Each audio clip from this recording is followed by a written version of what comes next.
3 பேரு, வெறும் 3 பேரு அவங்களோட நாக்க வெட்டினதுனால பழனியில இருக்கிற தண்டாயுதபாணி கோயில் அப்படியே சென்னைக்கு போச்சான். எப்படி போச்சு? அந்த 3 பேர் யாரு நான் சொல்றேன் வாங்க. அண்ணாசாமி தம்பிரான்னு ஒருத்தர் இருந்தாருங்க. இவருக்கு சரியான வயிற்று வலி, இல்ல சரியாகாத வயிற்று வலி. இவர் பார்க்காத டாக்டர் இல்ல, எடுக்காத மெடிசன் இல்ல. ஆனா அப்படி பண்ணியுமே இவருக்கு அந்த வயிற்று வலி சரியாகவே இல்ல. அதனால அவர் கோயிலுக்கு போறாரு. ஏன்னா டாக்டரால கியூர் பண்ண முடியல. டாக்டரை மீறிய சக்தி என்ன? சாமி தானே. அப்படி போயிட்டு இருக்கும் போது அவர் சித்தரை பாக்குறாரு. இல்ல, சித்தர் தான் இவரை பாக்குறாரு. இவரை பார்த்துட்டு இவருக்கு இருக்கிற பிரச்சனையை புரிஞ்சுக்கிட்டு அவர் வயிற்றுல போயிட்டு இவர்கிட்ட இருந்த விபூதியை பூசுறாரு. இங்க ஒரு மேஜிக் நடக்குது. யாராலையும் குணப்படுத்த முடியாத அந்த வயிற்று வலிய அவர் பூசின விபூதி 50% அளவுக்கு அந்த வயிற்று வலியை குறைக்குது. அண்ணாசாமி தம்பிரான் உடனே அவர் காலில் விழுந்து இதை எப்படி சரிப்படுத்தணும்னு சொல்லி கேட்கிறாரு. அந்த சித்தரோ அண்ணாசாமி தம்பிரான் கிட்ட பழனி போ, முருகன்கிட்ட கேளு, அவர் குணப்படுத்துவாருன்னு சொல்லி சொல்றாரு. ஆனா அண்ணாசாமி தம்பிரான் என்ன சொல்றாரு? இவ்வளவு பெரிய வயிற்று வலி வச்சுக்கிட்டு நான் எப்படி பழனி போக முடியும் அப்படின்னு கேட்கிறாரு.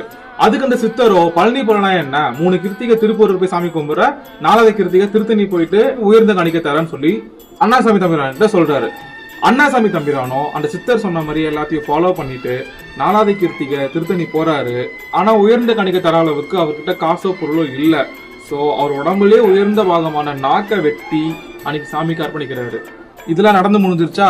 அவரும் அவர் பண்ண வீட்டுக்கு போயிடுறாரு. ஆனா வீட்டுக்கு போயிட்டு கொஞ்ச நாள்லயே வெட்டின நாக்கு திரும்ப வளருது. அதே சமயத்துல வயிற்று வலியும் சரியாகுது.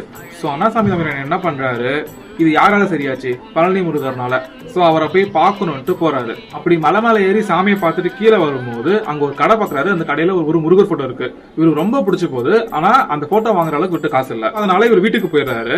இப்ப என்ன ஆகுது? அந்த கடைக்காரர் இருக்காருல்ல, அவர் கனவுல முருகர் வந்து இந்த போட்டோவை நீ அண்ணாசாமி தம்பிரான் போய் கொடுக்கறன்னு சொல்லி உத்தரவு வருது. உடனே அடுத்த நாள் அந்த கடைக்காரர் அண்ணாசாமி தம்பிரானை பார்த்து இந்த போட்டோவை உங்ககிட்ட முருகர் தான் கொடுக்க சொன்னாருன்னு சொல்லி கொடுக்குறாங்க. இந்த நாக்கு வளர்ந்த விஷயம் ஊர் ஃபுல்லா ஃபேமஸ் ஆகி ஊர்ல இருக்கிற எல்லா மக்களும் அண்ணாசாமி தம்பிரான் கிட்ட அருள்வாக்கு வாங்க வராங்க. இவரும் அருள்வாக்கு சொல்ல முருகர் போட்டோ இவர் பக்கத்துல வச்சுக்கிட்டு ஒரு மடத்துல உட்காந்து அருள்வாக்கு சொல்றாரு. அன்னைக்கு இவர் உட்காந்து அருள்வாக்கு சொன்ன இடம் தான் இன்னைக்கு இருக்கிற வடபழனி முருகன் கோயில். இவர் அருள்வாக்கு சொன்ன மடத்தை இவர் கோயில் ஆக்கணும்னு ஆசைப்படுறாரு. அதனால இவர் ஒரு சிஷ்யனை தேர்ந்தெடுக்கிறாரு. அவரு தான் ரத்னசாமி தம்பிரான். அவர்கிட்ட சொல்லி கோயில் கட்ட சொல்றாரு. அவரும் மனப்பூர்வமா ஏத்துக்கிட்டு கோயில் கட்ட ஆரம்பிக்கிறாரு. சோ கோயில் கட்ட ஆரம்பிச்ச உடனே அண்ணாசாமி தம்பிரான் கோயில் பக்கத்திலேயே சமாதி ஆகிறாரு. அதே நேரத்துல ரத்னசாமி தம்பிரான் அண்ணாசாமி தம்பிரான் மாதிரியே திருத்தணி முருகனுக்கு நாக்க காணிக்க தராரு. ரத்னசாமி தம்பிரானுக்கு ஒரு சிஷ்யன் இருந்தாரு. அவரு தான் பாக்கியலிங்க தம்பிரான். பாக்கியலிங்க தம்பிரான்னாலதான் வடபழனி கோயில் உனக்கு இருக்குன்ட்டு உலகம் ஃபுல்லா தெரியும். மத்த 2 தம்பிரான் மாதிரியே பாக்கியலிங்க தம்பிரானும் திருத்தணி முருகனுக்கு அவரோட நாக்க காணிக்கை கொடுத்துட்டு மத்தவங்கள மாதிரி இவரும் கோயில் பக்கத்திலேயே சமாதி ஆகிறாரு.